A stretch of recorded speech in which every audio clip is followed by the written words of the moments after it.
He laughed as she stepped out of a beat-up sedan, the door creaking loud enough for everyone at the gala parking lot to hear. "Still driving that thing, Emily?" He smirked, pulling his model girlfriend closer, cameras flashing, whispers rising. She said nothing, just tightened her grip on the keys. Then the night shifted, a deep roar cut through the laughter, heads turned, a private jet descended beyond the venue lights. Engines humming like thunder, silence swallowed the crowd as a suited man rushed past him, stopped in front of her. "Miss Carter, your jet is ready."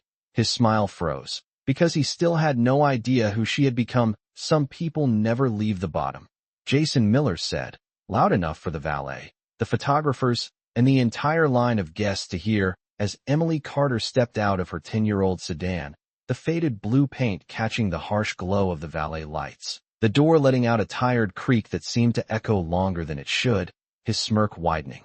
As he adjusted the cuff of his tailored suit, his other hand resting possessively at the waist of a woman who looked like she had stepped out of a magazine, polished, effortless, new. Everything Emily was no longer supposed to be. "I guess some things don't change," he added, a soft chuckle rippling through the small crowd nearby, the kind of laughter people give when they want to stay on the winning side. And for a brief second, the air around her tightened, thick with old memories she had buried carefully, nights spent shrinking herself to fit his world, mornings where her reflection felt like a stranger shaped by someone else's expectations. But Emily didn't answer, not a single word. Her fingers curled slightly around her car keys, the cool metal grounding her as she closed the door gently, almost respectfully, as if that old car had carried more than just miles. It had carried her out of a life that nearly erased her. The valet hesitated, unsure whether to take the keys, his eyes flicking between Jason's polished Porsche and Emily's quiet presence, and she simply handed them over with a calm nod, her posture straight, her expression unreadable, as if the laughter belonged to a different world she no longer needed to respond to. Inside, the gala shimmered with gold light and crystal reflections, a sea of tailored suits and silk gowns moving in carefully choreographed confidence. Conversations dipped and rose like background music, names, deals, reputations floating in the air, and Emily stepped into it without hesitation, her dress simple but precise, the kind of elegance that didn't beg to be seen but refused to be ignored. A few heads turned, not because they recognized her, but because there was something about her stillness that didn't match the room. Jason followed shortly after, his voice already rising above others as he greeted familiar faces, retelling versions of success that always placed him at the center, occasionally glancing toward her as if expecting her to shrink, to leave, to confirm the story he had built about her. But she stayed, moving through the room with quiet purpose, exchanging brief nods, observing more than speaking, and then, just as a server passed with a tray of champagne, and the soft hum of the evening settled into predictable rhythm, a sound cut through it, low at first, distant, almost mistaken for thunder, but it grew, a deep mechanical roar that didn't belong to the polished calm of the night. Conversations faltered, glasses paused mid-air, and somewhere beyond the tall glass windows, lights shifted, brighter, sharper, as if the sky itself had decided to interrupt. Jason frowned slightly, glancing toward the entrance with a faint irritation. "Probably someone important," he muttered, straightening his jacket, but Emily didn't turn right away. She just stood there, still, as the sound deepened, as footsteps began moving toward the doors, as curiosity pulled the room outward, and only then did she lift her gaze, not surprised, not confused, just ready, as if whatever was coming had always been hers. The glass doors opened, and the night air rushed in, cool and sharp, carrying with it the thunder of engines that no one inside that ballroom could ignore. Conversations dissolved into murmurs as heels turned and polished. Shoes shifted toward the terrace, a quiet migration of curiosity and status, because whatever was happening outside mattered more than any deal being whispered inside. And Jason moved with them, drawn by instinct, by ego, by the need to be seen near importance. His jaw set with mild irritation that quickly softened into interest as the sound grew louder, deeper, until it was no longer distant but present, undeniable, powerful, beyond the glow of the venue. Lights, a sleek private jet settled onto the runway carved into the edge of the property, its body gleaming under the floodlights like something unreal, something reserved for people whose lives did not follow ordinary rules. A hush fell over the crowd, as if the night itself had paused to watch. Phones lifted discreetly, eyes widened, speculation spread in quick, excited whispers. "Who is that for?" someone asked. "It has to be a major investor," another replied, and Jason exhaled slowly, smoothing his tie, stepping forward just enough to place himself in a better view. Positioning. Always positioning. Because proximity to power was something he understood well. Beside him his girlfriend leaned in slightly, her voice soft with admiration. "That is incredible," she said, and he nodded. Already imagining the kind of connections that could come from a moment like this. Already calculating how to be noticed, how to be remembered, and behind them, just a few steps back, Emily walked.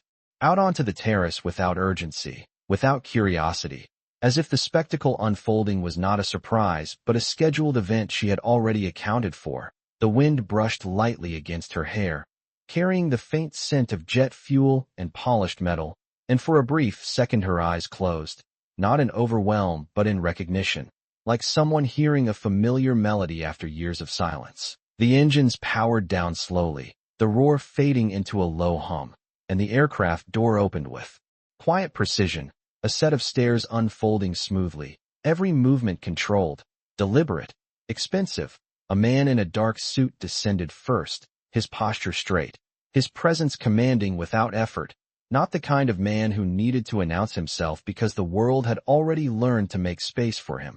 He paused at the bottom, scanning the crowd not with curiosity but with purpose. As if he was not searching for importance but for a specific person, Jason leaned slightly forward, a faint smile forming as he prepared himself, ready to step into that line of sight. Ready to be recognized, ready to turn this moment into another advantage. But the man did not look at him, did not acknowledge the cluster of eager faces or the carefully curated appearances.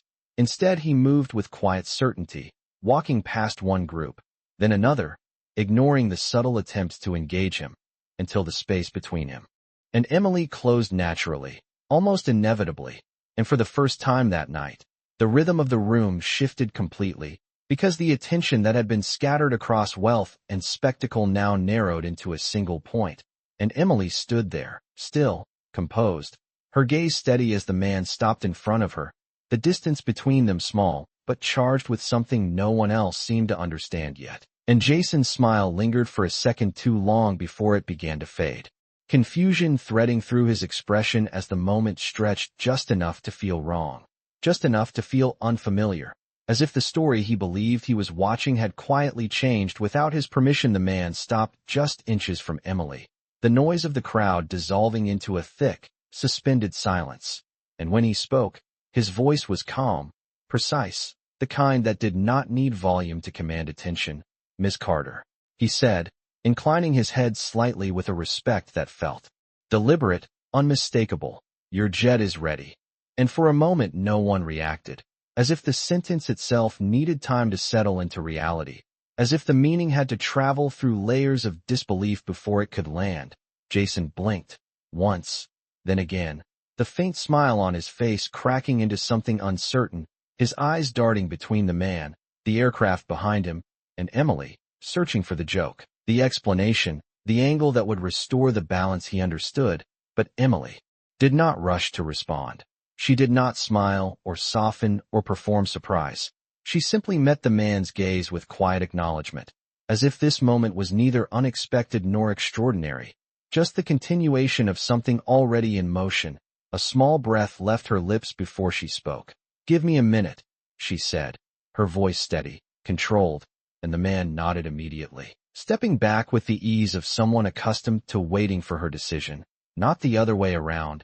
A murmur rippled through the crowd now, no longer subtle, no longer polite, questions rising in overlapping waves. Did he say her jet? Who is she? Is this some kind of arrangement? And Jason felt the ground of the evening shift beneath him, not violently, but unmistakably, like a structure he had trusted beginning to tilt just enough to reveal its weakness. He took a step forward, forcing a small laugh that sounded thinner than he intended. "Emily," he called, his tone trying to recover familiarity, authority, something that would pull her back into the version of her he recognized. "What is this?" But she turned to him slowly, and for the first time that night, her eyes held his without hesitation, without history weighing them down, without the quiet shrinking he had once depended on. There was no anger there, no need to prove anything, just clarity, and that unsettled him more than anything else could have, because he realized he did not know this version of her at all.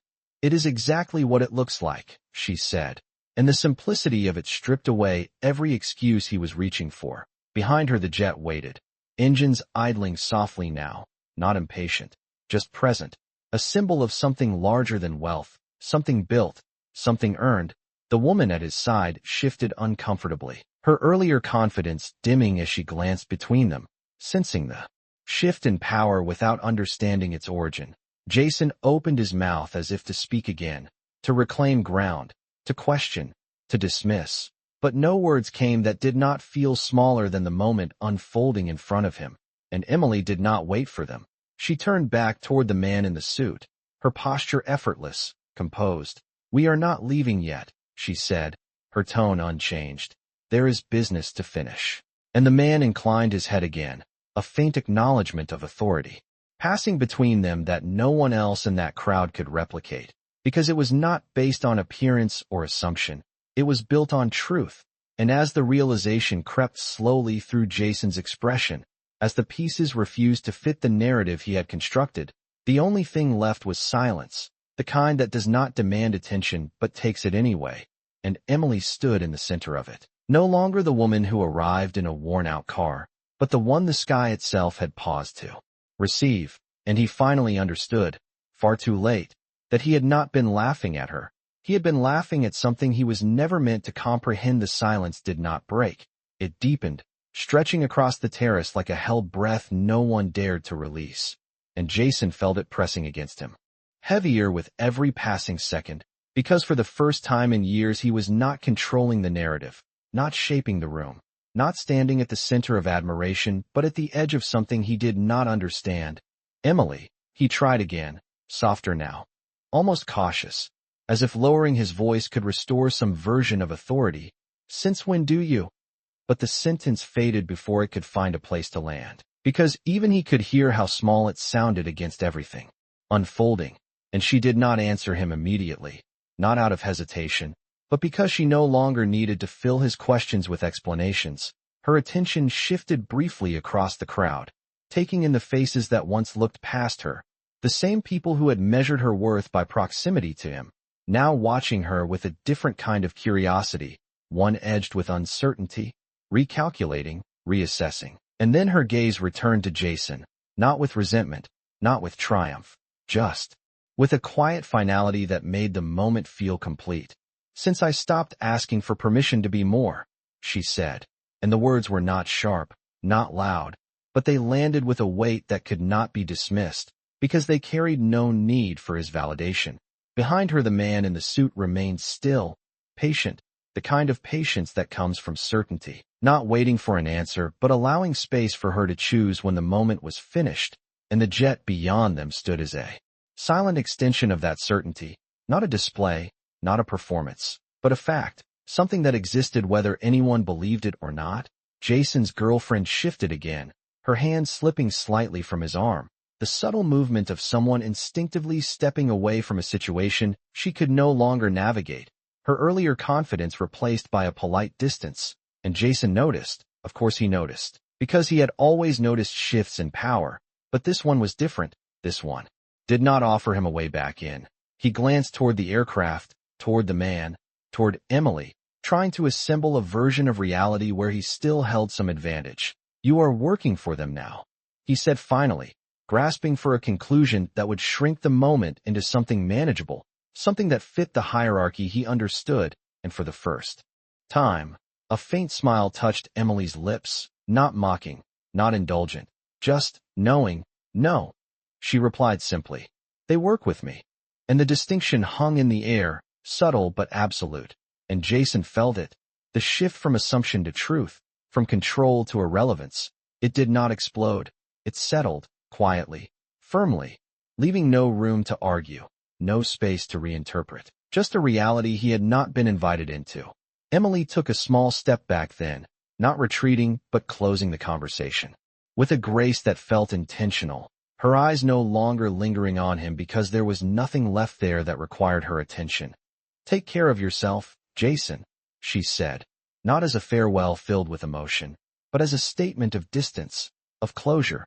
And then she turned, the movement smooth, unhurried, her focus returning to the man who had been waiting, to the jet that had arrived, to the life that did not need to announce itself to be undeniable. And as she walked toward the edge of the terrace, toward the path leading to the aircraft, the crowd parted without being asked, instinctively, quietly, because something in her presence now commanded space in a way that could not be taught or imitated. And Jason remained where he was, the night still bright around him, the voices slowly returning, but nothing sounding the same, because for the first time he was not the one being watched, not the one being followed, not the one being remembered. And as the low hum of the engines lingered in the distance, the only thing left for him to face was the realization that the woman he had once measured by what she lacked had become someone he could not measure at all. The night did not return to what it had been. Even as conversations slowly resumed, and the soft clinking of glasses tried to stitch normalcy back together, because something irreversible had already happened, something that could not be undone by laughter or distraction. And Jason stood there, still, watching as Emily moved farther away from him with each measured step, her silhouette framed by the glow of runway lights, her pace unhurried, as if time itself had adjusted to follow her instead of rushing her forward. And the crowd parted naturally, instinctively, not out of obligation but recognition, because power when it is real does not need to announce itself. It simply exists, and everything around it reorganizes in response. The man in the suit walked beside her now, not leading, not guiding, but accompanying, his posture aligned with hers in a way that spoke of respect rather than control, and the distance between Emily and the aircraft closed with a quiet inevitability that made it clear this moment had never been accidental. Jason's gaze followed, unable to look away, even as the voices around him shifted tone. Curiosity replacing admiration, questions replacing assumptions. "Who is she?" someone whispered behind him. "I have seen her name somewhere," another voice added, and that unsettled him more than anything else, because the story he had told himself about her had been simple, contained, finished, and now it was expanding beyond his reach, beyond his understanding. He glanced down briefly at his own reflection in the darkened glass of the terrace doors, catching the outline of a man who had always measured success by visibility, by being seen, by being acknowledged, and for the first time, he realized that visibility meant nothing when it was not backed by substance, when it could be overshadowed so completely without warning. Emily reached the base of the aircraft stairs and paused, just for a moment, not to hesitate, but to take in the space around her, the quiet hum of the engines, the steady light cutting through the night, the faint breeze carrying a sense of movement, of transition. And then she turned slightly, her gaze drifting back toward the terrace, toward the room she had just walked out of, not searching, not lingering, just acknowledging. And in that brief glance, Jason felt something he had not expected, not anger, not regret, but distance, a clean separation that left no room for negotiation, as if whatever connection they once shared had not been broken, it had simply been outgrown. And she did not look at him directly, not because she was avoiding him, but because he was no longer the center of her world, and that realization settled deeper than any insult could have. The man beside her spoke quietly, something brief, something procedural, and she nodded once, stepping forward onto the first stair, her movement smooth, certain, each step carrying her further into a life that did not require explanation, did not require permission. And as she ascended, the light from the aircraft illuminated her in a way that felt almost symbolic, not dramatic, not exaggerated, just clear, undeniable. And behind her the crowd remained, watching, absorbing, recalibrating their understanding of everything they thought they knew. Jason exhaled slowly, a breath he had not realized he was holding, his shoulders lowering slightly as the tension shifted into something quieter, heavier, because the truth had settled in fully now, not as a sudden shock, but as a steady realization that could not be undone.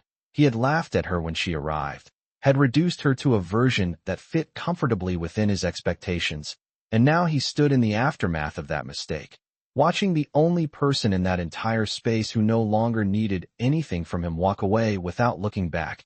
And as the aircraft door began to close, as the hum of the engines deepened once more, there was only one thought that remained, quiet but absolute. He had never lost her in the way he believed. He had simply never understood who she was becoming. The aircraft door sealed with a quiet precision that felt almost ceremonial, a soft final click that echoed louder in Jason's mind than the roar of the engines ever could. And as the jet began to move, slowly at first, then with growing intention, the night seemed to bend around it, the lights stretching across its polished surface, the sound deepening into something that carried weight, distance, inevitability, and Jason remained on the terrace, unmoving, watching as it gained momentum, as it lifted from the ground with a grace that made everything else feel smaller, slower, temporary. And for a brief moment the underside of the jet caught the light, illuminating the sky above the venue before disappearing into the darkness beyond, leaving behind nothing but the fading hum of power and the quiet aftermath of a moment no one there would forget. The crowd lingered a little longer than usual, conversations hesitant, fragmented, as if everyone was recalibrating their understanding of what they had just witnessed. Names began to circulate in low tones, fragments of recognition, pieces of information trying to assemble into something coherent. Carter. I have heard that name in finance, one voice murmured. Is she connected to the Westbridge acquisition? Another asked, and Jason's attention sharpened at that. The mention of something familiar, something tied to his own world, his own ambitions. But before he could follow the thread, the voices shifted again, moving beyond him, past him, as if he had become peripheral in a space he once dominated.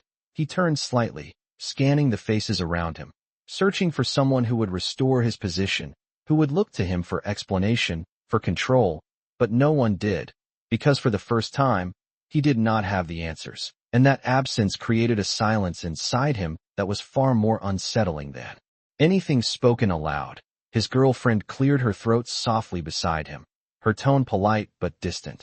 I think I am going to head inside, she said, not waiting for a response, her hand slipping fully from his arm now, the connection dissolving as quietly as it had formed, and Jason nodded without really hearing her, his focus still fixed on the empty sky where the jet had vanished, because the image refused to leave him, the way it had arrived without warning, the way it had claimed the moment entirely, the way it had left just as decisively. And for the first time in a long while, he was not thinking about his next move, not calculating advantage, not shaping perception. He was remembering small details surfacing uninvited, moments he had dismissed, overlooked, conversations where she had been quieter than usual, not because she lacked something, but because she had been thinking, building, becoming something he had not taken the time to understand. He remembered the way she used to pause before responding, the way she chose her words carefully, the way she listened more than she spoke, and he had mistaken all of that for weakness, for absence, for something to be corrected or replaced, and now those same qualities felt different in hindsight, like pieces of a larger design he had never bothered to see.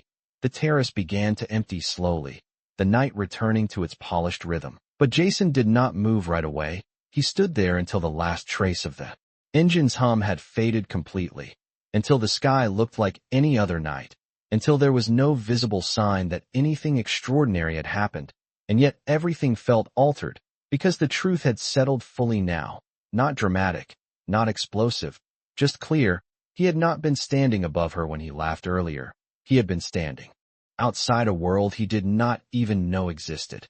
And as he finally turned back toward the ballroom, the lights inside no longer felt as bright, the conversations no longer as meaningful, because somewhere above, far beyond his reach, she was already moving forward, and he was only just beginning to understand how far behind he had been all along. At 30,000 feet above the quiet stretch of coastline, the world felt different, not louder, not brighter, just distant, as if everything that had once demanded Emily's attention had finally been placed where it belonged.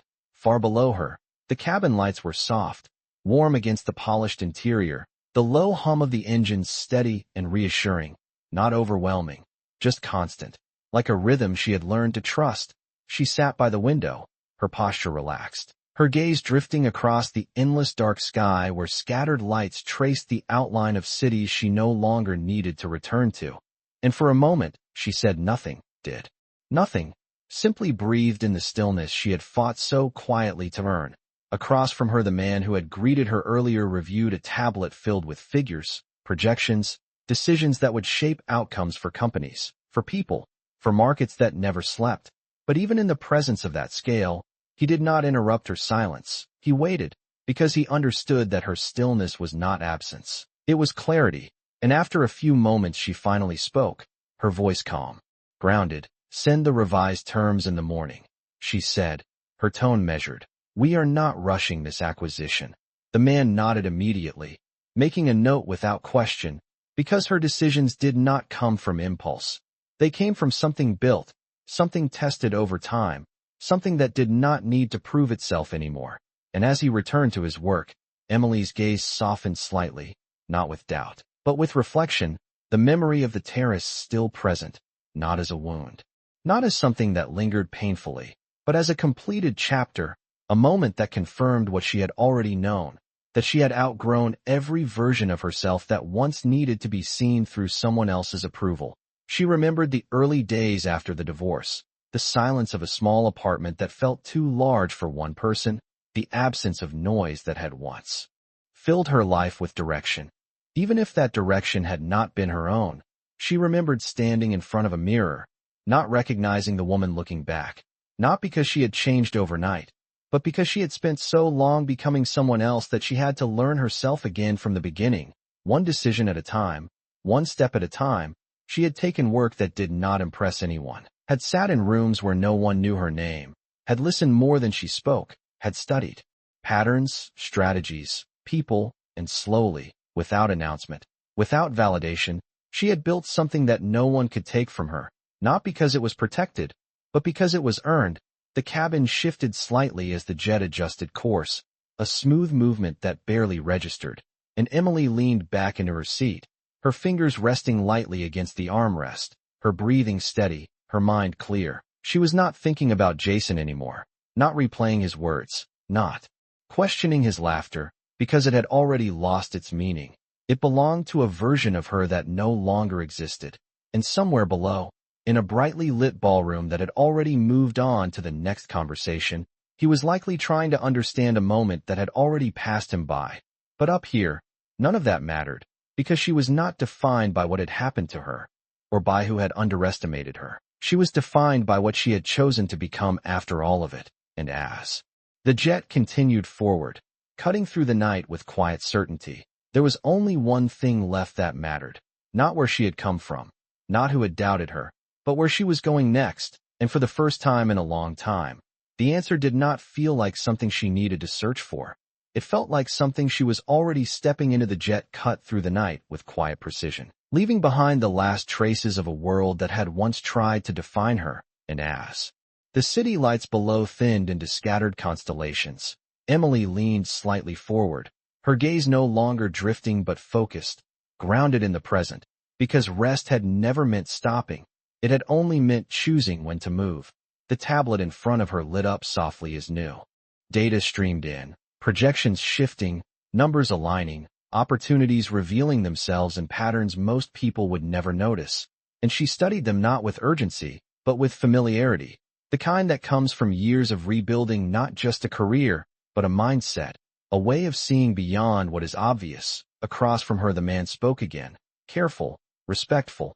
"There is one more detail," he said, turning the screen slightly toward her. "The Miller Group has submitted a counteroffer." And the name did not hit her like a shock. It landed like a quiet echo from a life that no longer held power over her. She read the figures, the structure, the intent behind it. And for a brief second, the memory of Jason standing under the terrace lights surfaced, not as pain, not as anger, just as context, a reminder of how far the distance had become. "They are trying to position themselves as primary stakeholders," the man continued. "They believe they can secure the board." Emily's expression did not change, but something in her eyes sharpened, not with emotion, but with clarity. "They will not," she said simply, her voice steady. Adjust the timeline, delay their access to the final round, and revise the conditions. She paused for a fraction of a second, not to hesitate, but to ensure precision. We are not reacting to them. We are setting the outcome. The man nodded immediately, already making the adjustments. Because her decisions did not chase movement, they created it. And as the plan shifted in real time, Emily leaned back again, her posture composed, her breathing even. The weight of the moment not heavy, but settled, because this was not about proving anything anymore. It was about maintaining what she had built, protecting it, guiding it forward with intention. The cabin remained quiet except for the soft hum of systems and the occasional flicker of light across polished surfaces. And in that stillness, her thoughts moved briefly back to the beginning, to the version of herself that had once waited for approval, that had measured her worth by how she was seen, how she was chosen, and she felt no resentment toward that version, only a quiet understanding, because she knew now that growth had never been loud. It had been consistent, deliberate, invisible until it was undeniable. The jet adjusted altitude slightly, the shift smooth, almost imperceptible. And outside the window the horizon began to hint at the faintest trace of light, a thin line separating night from what was coming next, and Emily watched it for a moment, not because she needed reassurance, but because she recognized the pattern, the way change happens gradually until suddenly it is complete, and behind her, far below, there were still rooms filled with people trying to understand what they had seen, trying to fit it into narratives that made sense to them, but up here, none of that mattered. Because she was no longer part of those narratives, she was writing her own, and as the first hint of dawn began to touch the edge of the sky, she reached for the tablet again, her voice calm, decisive. Schedule the meeting for 9 a.m. Eastern, she said. We finish this tomorrow.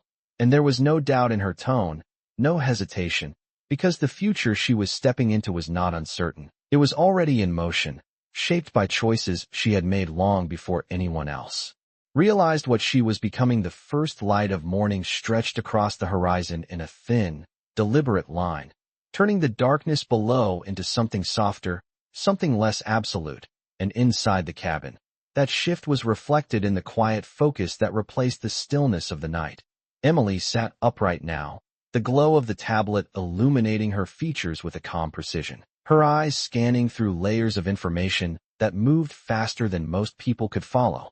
Projections updating in real time, messages arriving from different time zones, different markets, all converging into a single point of decision. And across from her, the man spoke again, his tone steady but edged with a new awareness. They have increased their bid, he said, sliding the screen toward her. Miller Group is pushing aggressively. They are trying to secure early control before the board meets. And this time, the name did not just echo, it aligned with the moment, with the trajectory of everything that had been set in motion long before that night at the terrace. Emily studied the numbers without reaction, not dismissing them, not rushing to counter, just understanding them, the intention behind them, the urgency that revealed more weakness than strength. They are reacting, she said quietly, her voice carrying the same calm certainty as before, which means they are already behind. She paused, her gaze steady. We will not match their speed. We will control their options. The man nodded, adjusting the strategy instantly. Because her approach did not chase momentum, it redirected it. And as the plan evolved, Emily leaned back slightly, her fingers resting lightly against the edge of the table, her breathing even. The weight of the decision not heavy but clear. Because this was not about competition, not in the way others understood it, it was about positioning. About seeing the full board while others focused on a single move. The cabin shifted subtly as the jet began its gradual descent, the faint change in pressure almost imperceptible, but enough to signal that the next phase had already begun. Outside the window, the sky transitioned from deep blue to pale gold, the outline of the city ahead becoming clearer, structured, waiting, and for a moment, Emily allowed her gaze to linger there, not in anticipation, but in recognition. Because this was where everything would converge, the decisions, the strategies, the quiet work that had led to this point, and far below, in offices that were just beginning to wake, in boardrooms that would soon fill with voices trying to assert control, The same name that had once been spoken with dismissal would now be spoken with something else entirely. Not admiration, not yet, but awareness, and that was always the first shift that mattered. The man across from her hesitated for a fraction of a second before speaking again. "There is one more detail you should be aware of," he said carefully. "Jason Miller is leading their negotiations personally." And this time, the information did not carry emotional weight. It carried clarity, because it confirmed what she already understood, that the past had not disappeared. It had simply moved into a different arena, one where the rules were no longer the same. Emily nodded once, not surprised, not unsettled, just aligned. "Then he will learn," she said, her voice calm, measured. The difference between controlling a room and controlling an outcome. And there was no edge to her tone, no need to diminish him, because the truth did not require emphasis. It only required time.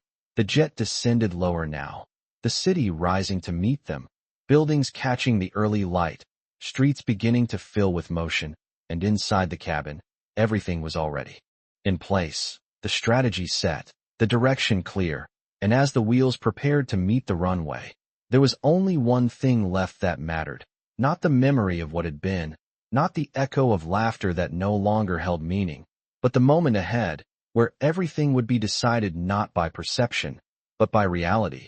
And Emily closed the tablet gently, her expression unchanged, because she already knew how this would end. The wheels touched the runway with a controlled, almost effortless precision, a soft contact that barely disturbed the stillness inside the cabin. And as the jet slowed, the city outside came fully into view, glass towers catching the early sunlight, streets filling with motion, a world already moving at a pace that demanded decisions. And Emily remained composed, her posture steady, her expression unchanged, because this was not a beginning for her. It was a continuation of something she had already set into motion long before this landing. The aircraft taxied smoothly toward a private terminal where black cars waited in a quiet line, engines idling, drivers standing ready. And as the door opened, the crisp morning air entered the cabin, carrying with it the faint hum of a city waking up to possibilities it did not yet understand. She stepped down without hesitation, heels meeting the ground with quiet certainty, the man from the night before walking just a step behind her, not leading, not directing, simply aligned with her pace. "The board is already assembling," he said, his voice low, professional. They moved the meeting forward. Emily nodded once, not surprised, because urgency from the other side had always been expected, even calculated into her timing. "Good," she replied, her tone calm. "That means they are not prepared." And as she entered the waiting car, the door closing softly behind her, the world outside shifted into motion again, the vehicle pulling away with smooth acceleration, merging into traffic that parted, just enough to let it pass. Inside, the space was quiet, insulated, a contrast to the intensity of what awaited, but her focus did not waver. She reviewed the final details on the screen in front of her, not searching for reassurance, not double-checking out of doubt, but confirming alignment, every number, every clause, every condition already placed exactly where it needed to be. And across the city, in a high-rise boardroom framed by floor-to-ceiling windows, Jason stood at the head of a long table, his reflection faintly visible in the glass behind him, the skyline stretching out as if it belonged to him, his voice measured, confident, as he addressed the group seated around him. "We have the advantage," he said, gesturing toward the presentation on the screen. "Their delay works in our favor. We move now.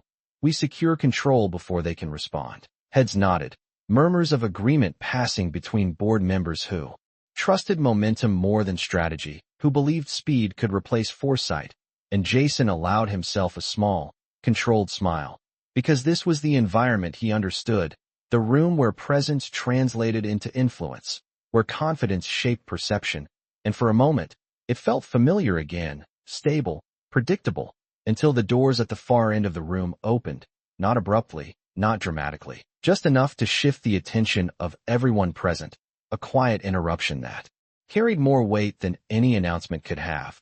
And as Emily stepped inside, the room did not react immediately, not because they did not notice her, but because they were not yet sure how to interpret what they were seeing.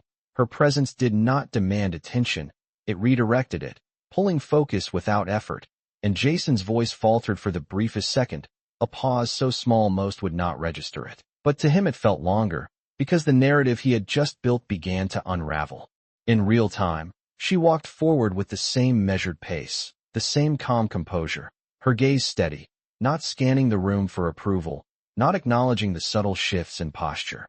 The exchanged glances, the sudden quiet that replaced earlier confidence. She simply arrived, stopping at the opposite end of the table, placing a single folder down with quiet precision, and then she looked up, meeting Jason's eyes not as someone returning, not as someone reacting, but as someone who had always been moving toward this moment. "You are early," she said, her voice even, controlled, and the simplicity of it carried more weight than anything louder could have, because it made one thing unmistakably clear: she was not stepping into his world.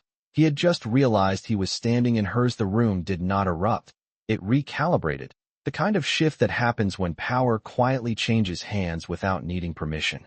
And for a brief moment, no one spoke, not because they had nothing to say, but because they were measuring, adjusting, trying to understand where they now stood in relation to her. Jason's hand remained lightly pressed against the edge of the table, his posture still composed, but the confidence that had filled the room minutes ago had thinned into something more careful, more deliberate. "Emily," he said, her name leaving his lips with a familiarity that no longer held weight. "I was not aware you would be attending this meeting." And she did not respond immediately, not out of hesitation, but because she no longer answered to expectations that were built without her. Her gaze moved briefly across the board members, taking in their expressions, their shifting attention, the subtle lean forward of those who sensed importance, and then she returned her focus to him. "You were not meant to be," she replied, her tone even, her words precise, and a quiet ripple moved through the room, not loud enough to interrupt, but enough to signal that the structure of the conversation had already changed. Jason straightened slightly, his instincts pushing him forward, attempting to regain ground. "We have already submitted our proposal," he continued, gesturing toward the presentation still displayed on the screen. "We are in position to finalize control pending board approval." And for a moment, it sounded convincing, structured, confident, exactly the kind of statement that would have carried authority before. But now it hung in the air, incomplete, waiting for validation that did not come, because Emily did not challenge him, did not interrupt. She simply opened the folder she had placed on the table, sliding a single document forward with quiet precision, the paper catching the morning light as it moved, drawing attention without force. "Your proposal is based on an assumption," she said, her voice calm, measured, "that you are negotiating for control." She paused, just long enough for the words to settle. "You are not." The simplicity of it landed heavier than any argument could have, because it removed the foundation of everything he had just presented. One of the board members leaned forward, adjusting his glasses slightly, scanning the document in front of him, his expression shifting as recognition set in. "This is a controlling interest agreement," he said slowly, almost to himself. "It has already been executed." And the room tightened, not visibly, but in the way attention narrowed, in the way silence deepened.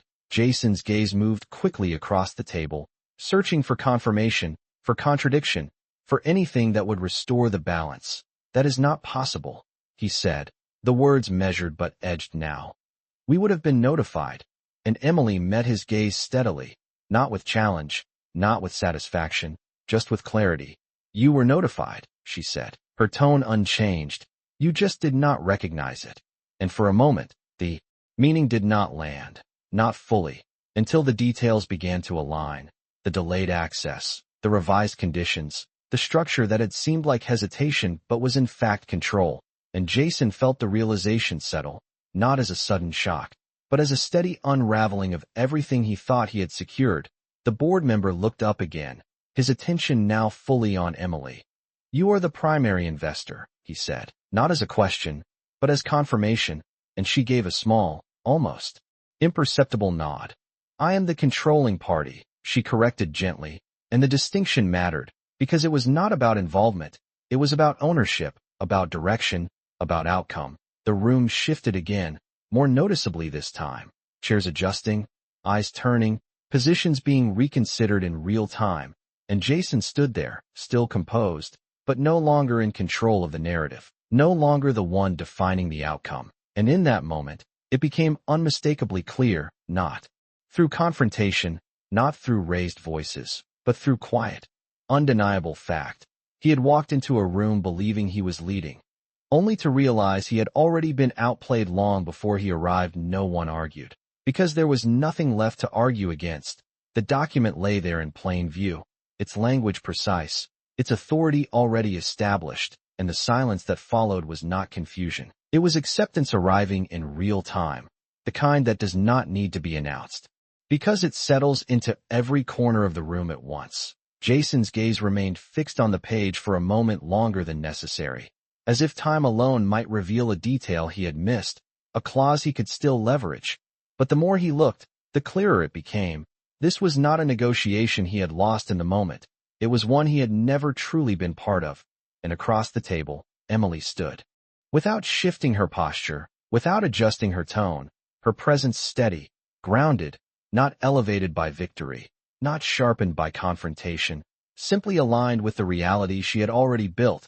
One of the board members cleared his throat softly, the sound small, but enough to signal the next step. "We should proceed with formal acknowledgement," he said, his voice careful, respectful, because the room had already decided where authority now resided. Papers were adjusted, screens refreshed. The process continuing not as a reaction, but as a continuation of what had already been set into motion, and Jason straightened slowly, his composure returning in form if not in substance, because even in loss, he understood the importance of appearance. "You planned this," he said, his voice measured, not accusing, not defensive, but searching, trying to place the moment within a framework he could understand. Emily met his gaze, not dismissing the question, not engaging with it emotionally, just acknowledging it for what it was. "I prepared," she replied, her tone even, and the distinction mattered, because planning implies reaction, preparation implies direction, and Jason understood that difference the moment she said it. Even if he did not want to admit it, the board members began to speak again, their voices no longer divided, no longer tentative, but aligned, discussing implementation, timelines, integration, the language of decisions already made, and Emily listened, not dominating the conversation, not interrupting, but guiding it with small, precise inputs, a word here, a correction there, each adjustment shaping the outcome without needing to control every detail.